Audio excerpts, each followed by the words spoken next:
Salam, videoma xoş gəlmisiniz. Bugünkü dərsimiz perpendikülər və mail mövzusu olacaq. Gəlin, çox vaxt itirmədən dərsimizə başlayaq. Deməli, dərsimizə keçməmişdən əvvəl 6-cı sinifdə keçirilən belə bir sualın izahına baxaq, görək yadınızda qalıbmı? Əgər sualın cavabını bilirsinizsə, burada hal-hazırda videonu dayandırın və misalı həll eləyin, cavabını tapın. Ən sonunda görək ki, cavab düzdürmü, səhvdirmi? Bilməyənlər üçün də narahat olmayın, sizə bu dərsi qısaca şəkildə izah eləyəcəm. Çox rahat şəkildə artıq başa düşəcəksiniz bu mövzunu. Deməli, burada bizdən soruşulur ki, x-in qiymətini tapın. Baxın, burada tutaq ki, deyirəm, bu bucaq alfa bucağıdır. Alfa bucağın dərəcə ölçüsü x üstə gəlsin 80-dir. Burada olsun beta bucağı. Beta bucağın dərəcə ölçüsü də 5x çıx 20-dir.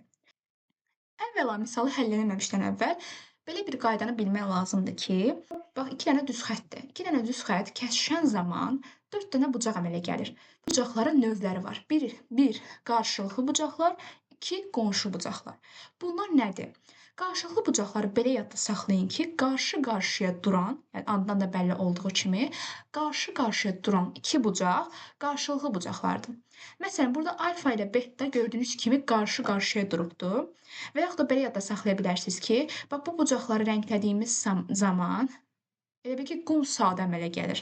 Bu zaman bunlar olur qarşılıqlı bucaqlar.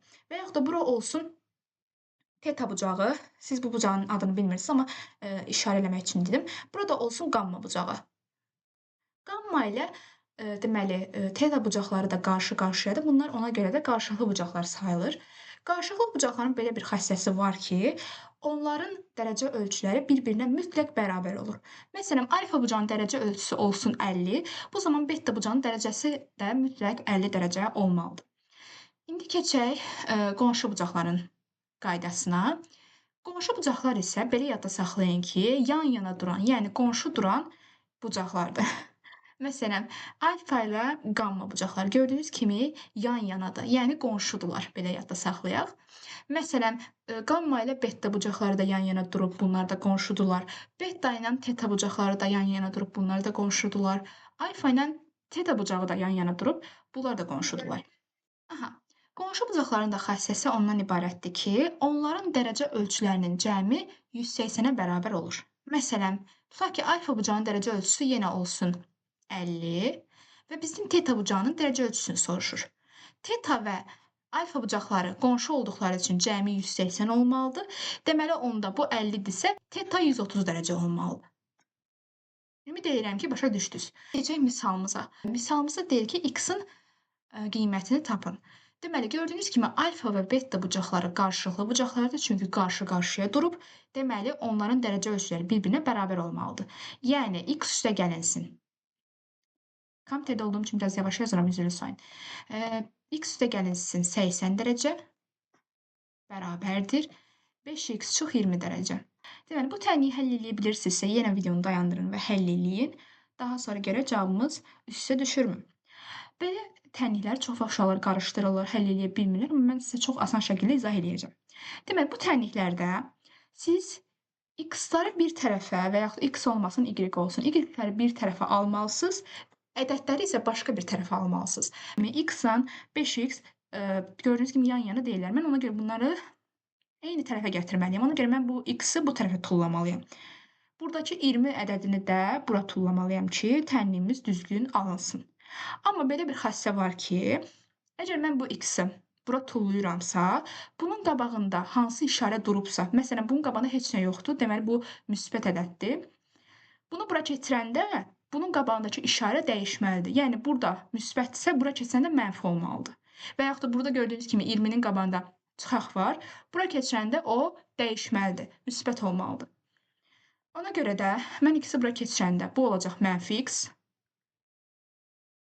20-ni bura keçirəndə olacaq 20, yəni müsbət 20 də, belə deyim.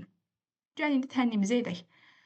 Deməli, 80, x o tərəfə keçirdiyimdə 80, 20-ni bura keçirəndə olacaq müsbət 20 bərabərdir. X-i bura keçirəndə də olacaq mənfi, yəni 5x çıx x.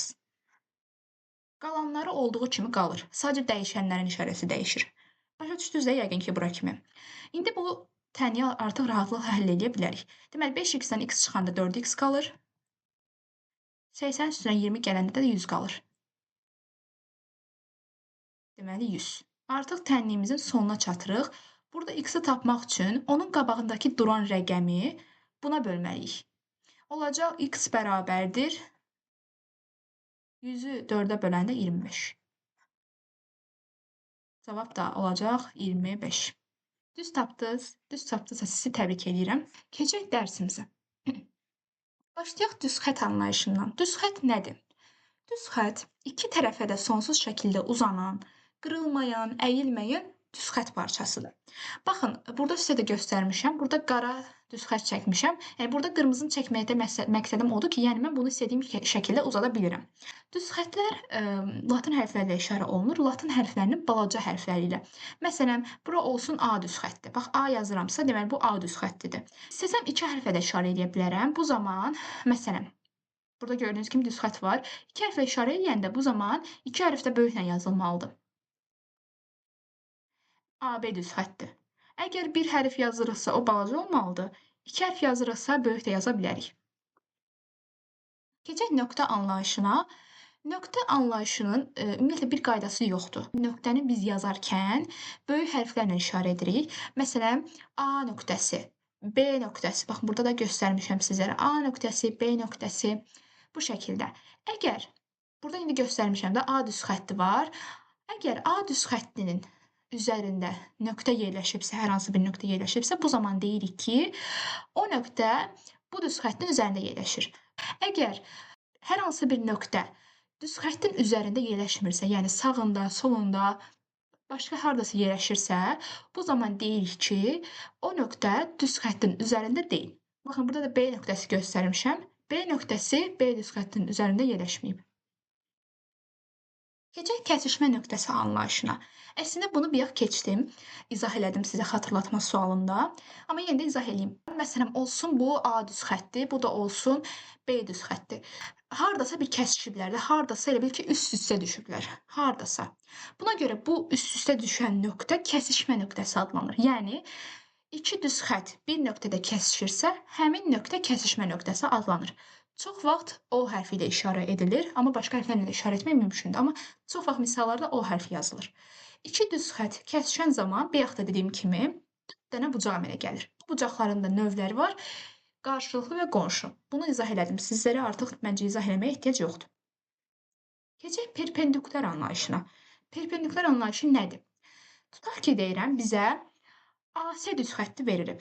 Baxın, gördüyünüz kimi AC düz xətti verilib və onun üzərində olmayan hər hansı bir D nöqtəsi verilib. Baxın, burada da onun üzərində yerləşməyən D nöqtəsi var. D nöqtəsindən AC düz xəttinə elə bir xətt çəkə bilərəm ki, o xətt AC düz xətti ilə 90 dərəcə bucaq təşkil etsin. 90 dərəcə bucaq altına düşsün. Bu zaman deyirik ki, bu düz xətt perpendikulyar düz xətt adlanır. İşarə edərkən, yazarkən dəftərinizə və yaxud da çox vaxt qaydanın şərtlərində də belə yazılır. DY perpendikulyardır. Baxın, perpendikulyar işarəsi bu formada yazılır. Elə bil ki, yarı üstəgəl kimi. Aha, istənilən bir düz xəttdən, daha doğrusu istənilən bir nöqtədən yalnız və yalnız bir dənə perpendikulyar düz xətt çəkə bilirik. İndi gəlin baxaq görək, buradakı nöqtələr, düz xəttlər hansı mənaya gəlir? DY parçası perpendikulyardır. Bayaq izah elədim bunu sizə. Y nöqtəsi iki düz xəttin kəsişdiyi nöqtədir. Baxın, burada gördüyünüz kimi iki dənə düz xətt eyni nöqtədə kəsişdiyindən deyirik ki, kəsişmə nöqtəsidir və yaxud da digər adıyla deyə bilərik ki, perpendikulyarın oturacağıdır. Burada DY-nin uzunluğu isə D nöqtəsindən AC düz xəttinə çəkilən məsafədir. Bax ki, deyirəm, DY-nin uzunluğu 5 metrdir və bizə deyir ki, D-dən AC-yə qədər olan məsafəni tap, bu zaman olacaq 5 metr. Yəni, perpendikulyar nədirsə, uzunluğu nədirsə perpendikulyarın, məsafə də elə məhz odur. Keçək indi mail mövzusuna. Mail nədir? Əgər burada bir A nöqtəsi var, gördüyünüz kimi A düz xəttin üzərində yerləşmir. A nöqtəsindən elə bir düz xətt çəkə bilərəm ki, o düz xətt həmin xətti 90 dərəcə bucaq altında kəsməsin. Baxın, perpendikulyarda 90 dərəcə bucaq altında kəsməli idi. Amma maildə elə deyil. 90 dərəcə bucaq altında kəsmirsə, bu zaman bu deyilir mail. Mail sonsuz sayda olur. Perpendikülər cəmi bir dənə idi, amma mail sonsuz sayda ola bilər. Və gördüyünüz kimi burada bir mail çəkmişəm, bir perpendikülər çəkmişəm. Belə bir xassə var ki, ən qısa mail belə perpendikülərdən həmişə uzun olur, həmişə. Bunun da isbatı var, amma siz o dərsi keçmədiyiniz üçün, üçbucaqlar dərsində də onun isbatı, ona görə onu izah eləməyəcəm. Deməli, bir də belə bir şey var ki, H nöqtəsi həm kəsişmə nöqtəsidir, həm də perpendikülərin oturacağıdır. Burada da B nöqtəsi həm kəsişmə nöqtəsidir, çünki 2 dənə kəsişmə nöqtəsi var, həm də deməli, mailin oturacağı adlanır. İndi proyeksiya anlayışının izahına gəlirik. Perpendikülərin oturacağı ilə mailin oturacağı birləşən zaman bu proyeksiya deyilir. Yəni, H ilə B ümumilikdə nədir? Proyeksiyadır. Deməli dostlar, bugünkü mövzumuz bu qədər idi. Ümid edirəm ki, izahımı çox aydın və asan şəkildə başa düşdünüz. Sizə çox dərinliyinə kimi izah elədim hər bir şeyi. Əgər başqa bir sualınız olarsa, aşağıdakı şərh bölməsinə qeyd etməyi unutmayın. Mütləq ki, sizə izah verəcəm.